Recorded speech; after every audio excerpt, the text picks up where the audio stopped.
News 16 Kerala. Lufthansa വിമാനത്തിൽ ബോംബുണ്ടെന്ന സന്ദേശം ലഭിച്ചു. സുരക്ഷയെ കരുതി തിരിച്ചുപോകാൻ നിർദ്ദേശിച്ചെന്ന് ഹൈദരാബാദ് വിമാനത്താവള അധികൃതർ. ഹൈദരാബാദ് വിമാനത്താവളത്തിൽ ബോംബ് ഭീഷണി ഉണ്ടായതിനാലാണ് ലുഫ്താൻസ വിമാനം തിരിച്ചുവിട്ടതെന്ന് റിപ്പോർട്ട്. ഇന്നലെ വൈകുന്നേരം 5 മണിയോടുകൂടിയാണ് വിമാനത്താവളത്തിൽ ഈ വിമാനത്തിൽ ബോംബുണ്ടെന്ന സന്ദേശം ലഭിച്ചത്. വിമാനത്തിന്റെ സുരക്ഷയെ കരുതി തിരിച്ചുപോകാൻ നിർദ്ദേശിക്കുകയായിരുന്നുവെന്ന് ഹൈദരാബാദ് വിമാനത്താവള അധികൃതർ പറയുന്നു. അതല്ലെങ്കിൽ തൊട്ടടുത്ത വിമാനത്താവളത്തിൽ എത്തി പരിശോധന നടത്താനും നിർദ്ദേശിച്ചു. നേരത്തെ വിമാനത്തിന് ഹൈദരാബാദിൽ ലാൻഡിംഗ് നടത്താൻ അനുമതി കിട്ടിയില്ലെന്ന് ലുഫ്താൻസ അധികൃതർ വ്യക്തമാക്കിയിരുന്നു. ഇതിന് പിന്നാലെയാണ് അധികൃതരുടെ വിശദീകരണം. ഫ്രാങ്ക്ഫർട്ടിൽ നിന്ന് ഹൈദരാബാദിലേക്ക് പുറപ്പെട്ട ലുഫ്താൻസ വിമാനമാണ് LH752 ഞായറാഴ്ച യാത്ര റദ്ദാക്കി തിരികെ ഫ്രാങ്ക്ഫർട്ടിലേക്ക് പറന്നത്.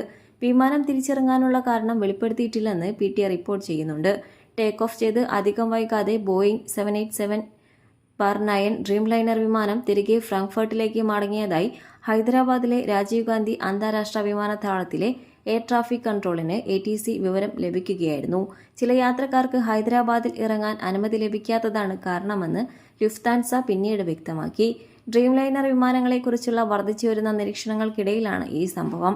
അഹമ്മദാബാദിൽ 270-ലധികം പേരുടെ മരണത്തിനിടയാക്കിയ വിമാനാപകടത്തിനു ശേഷം DGCAയുടെ നിർദ്ദേശപ്രകാരം ബോയിങ് 787 വിമാനങ്ങളിൽ നിലവിൽ സുരക്ഷാ പരിശോധനകൾ നടന്നുവരികയാണ്.